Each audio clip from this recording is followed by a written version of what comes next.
let the content come to you rather than the other way around. So you're not going to sit at your desk every morning and type in what's going on in blah, blah, blah. You're just not going to do it. So do it in ways that are seamless for you. So for you, that's logging onto your WhatsApp and having a check through. For me, that's looking at my Google home screen or getting my Daily Maverick newsletter. And so do it in a way that curated content can come your way, whatever that looks like.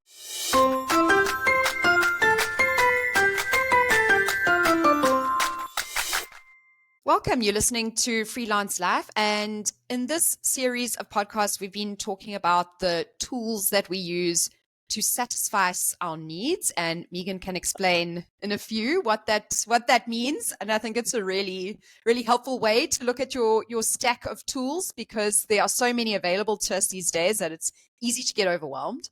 So in this episode, we're going to be talking about the tools that we use to satisfy our content creation needs. So, Meeks, I'm going to ask you to start. Explain, in case someone missed the previous episode, what does it mean to find software that satisfies your needs? So, satisfies is like a combo term that was coined by a very clever portmanteau guy called, word. Portmanteau. You see, this is. Would you believe English is actually my first language, but I can't really speak it or write it so well. But yeah, Kurt Gigerenzer, I've read a couple of his books. He talks a lot about managing risk and that sort of thing. And he came up with this term satisfice, which is a combination of the words satisfy and sacrifice. And essentially, the example that he uses is, when you go to a restaurant, often the menu is really, really big and you don't know what to order, and you spend a lot of time like reading the menu. But if you make a decision before you go, so like I feel like chicken, then that narrows your selection of options down, and then the first chicken dish that you see on the menu is what you order. So it kind of takes the pain out of deciding and analyzing all these available options. So yeah, when it comes to software, I think that we should all be satisficing, because there are so many options out there, and essentially you need a piece of software to do a specific function, and anything over and above what you need it to do is either you're not going to use it, or you are going to pay extra. Yeah, so it's just, it's bloat, exactly. So find something that satisfies the minimum criteria that you need it to satisfy. That's satisficing. Thank you. So, yes. So what are the tools that satisfies for content creation for you? For me, we discussed it in the previous episode. Riverside is the podcasting software that I use, and it is extremely powerful for what it is. I mean, it's not a full-on video editing suite, but it's an online recording studio, etc. I do go into a lot more detail in the previous episode if you want to hear more about Riverside. I've just recently discovered something called DaVinci Resolve, because I needed to do something for video that Riverside wasn't able to do. And essentially what this is, it's a full-on editing software. Like you can edit movies and stuff on it. You do color grading, you can do scene selection, etc.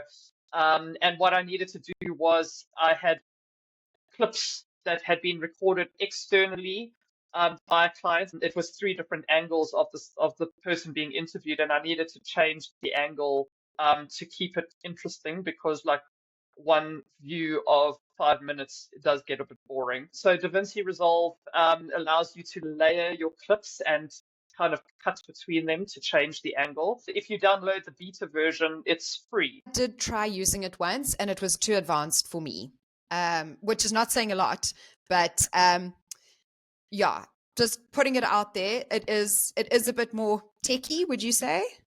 Yeah, it is. It's very techie, and I don't have a background in video editing. Everything I know about video, I've learned myself. So I've been to the YouTube school of video editing, and there are a lot of tutorials, but you have to know exactly what you want the end result to be in order to refine your search on YouTube to find a tutorial that does that thing. This software is so big that if you don't know exactly what you're doing or what you want to do, you're not going to find a tutorial that's going to be able to guide you. So color grading is my next thing. I'm playing around with that, but yeah, it's very complicated. It's very different from Riverside, which is like an AI driven thing, which you click and it auto does everything for you. Canva is another one. I know you have Canva. I use a free version of Canva. I do all my little thumbnails for the YouTube videos and that we upload is done in Canva. What do you use Canva for? At the moment, I must confess, I am allergic to printing things. So I have my signature, and if there's ever a form I have to fill in, I upload it into Canva and then paste my little signature in there because I refuse to print things unless I absolutely have to. So that's one use case. And then also similar kinds of things. So I try make like amateur LinkedIn covers. Someone just did a new one for me, which I'm really happy about. So much more professional. But my advice with Canva would be, if you're not a designer, I'm not a designer, don't tinker too much with a template. Like the designer has made the template. So rather choose a template that you really like instead of, because what I've done in the past is gone in and, I'll do this, and I end up stuffing up the whole thing and it looks terrible by the time I'm finished with it. So sure, add your colors, add your images, but if the template's there, it's been done like that for a reason. So rather find a template that you like. And if you're doing a lot of graphics, it might be worth upgrading to the premium version. I'm on the free one. I find it gets more and more limiting as these things do. You know, I feel like you used to be able to do a lot more and find a lot more free stuff on it. Fair enough. But if you're going to be using it a lot, it might be worth getting the paid version. Yeah. And if you're not a designer and you're using Canva and you are actually doing a lot of design work, then it might be worth your while to invest in a design course or proper software. Canva's great for the amateur, but kind of like I've got a sound engineer friend and he had a heart attack when I told him what I used to edit the software I use to edit video and audio. So a designer is also going to have a heart attack if you tell them you use Canva. I made that mistake actually recently. I told someone, "We'll just do it in Canva," and he's like, "But I use Adobe." So yeah. Well, yeah. okay.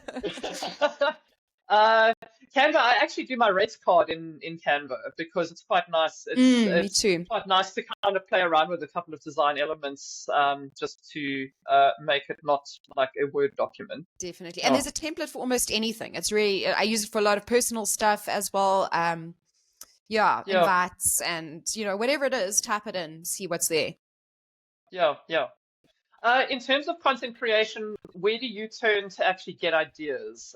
Because again, thought leadership, as we discussed in the previous episode, is a terrible thing, but that's what all clients want. And you have to be everywhere and on everything. I don't listen to the news, so I need to be somewhere where I'm getting kind of current events or at least industry related current events. I find that WhatsApp statuses are actually really good for that. I subscribe to the Wall Street Journal and the Economist and MIT, the MIT magazine, National Geographic as well on WhatsApp. So when I check my WhatsApp statuses, they post articles, and it's a lot. Often you have to kind of click through to the article, and then you've got a paywall. But often you can find that that's the starting point of like a thought if you kind of are aligning it to a client, like a techie client. Oh, this new thing I saw on MIT's WhatsApp status. Let me research that, and you can usually come up with quite interesting ideas just based on what they post on WhatsApp. And then I use Google Alerts as the other one. I've got a whole lot of Google Alerts set up. It takes a while to train that algorithm though, because you get a lot of irrelevant stuff coming through. I know you use Google Alerts as well. Yes, and then I actually ended up unsubscribing from a lot of them because clearly it was taking me quite a lot of time to say this isn't relevant, this isn't relevant, this isn't relevant, this isn't relevant. And I did kind of get over it. But what I have found quite helpful now is your Google home screen. I don't know if you ever Mhm. use that because, that's obviously tailored to what you've been searching. And so often, because I do in my job a shitload of Googling, I actually end up with very industry specific to my clients articles on my front page of my Google Chrome when I open it on my phone. So that's actually been quite Oh, helpful to me. And obviously, it's not, if you're looking for something very specific, you'll want a Google alert. But in terms of sort of mm. industry news, that's actually been something that's really helpful. And you can also train it by saying, this is something I want to see or something I don't want to see. So, yeah, Oh, that's actually been interesting. really helpful for me. Yeah. I haven't Okay, used that's WhatsApp awesome. at all, actually. Um, Yeah. I find WhatsApp, because I'm not on any other social platform mm, besides LinkedIn. WhatsApp, you can subscribe to these places. Look, some of them are better than others because obviously it's part of their marketing plan whether or not they invest in putting content out there.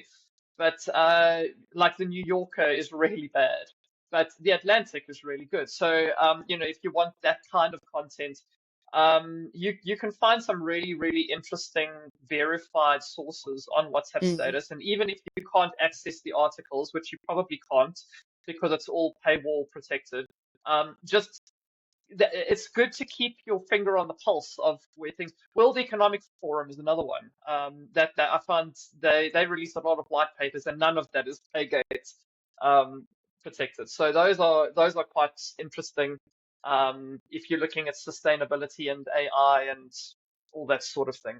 They release quite a lot of white papers. So yeah, And I think to sort of summarize, you've got to find, you want, depending what industry are you in. For our industry, it's important to stay current with any freelancer, I would say. There's going to be some niche that you're going to want to stay ahead of, but let the content come to you rather than the other way around. So you're not going to sit at your desk every morning and type in what's going on in blah, blah, blah. You're just not going to do it. So do it in ways that are seamless for you. So for you, that's logging onto your WhatsApp and having a check through. For me, that's looking at my Google home screen or getting my Daily Maverick newsletter. And so do it in a way that curated content can come your way, whatever that looks like. yeah, highly agree. A big time saver. Mm. um, And we want to sometimes know. a time waster when you start Of course, yes. going down rabbit holes. You, But yeah.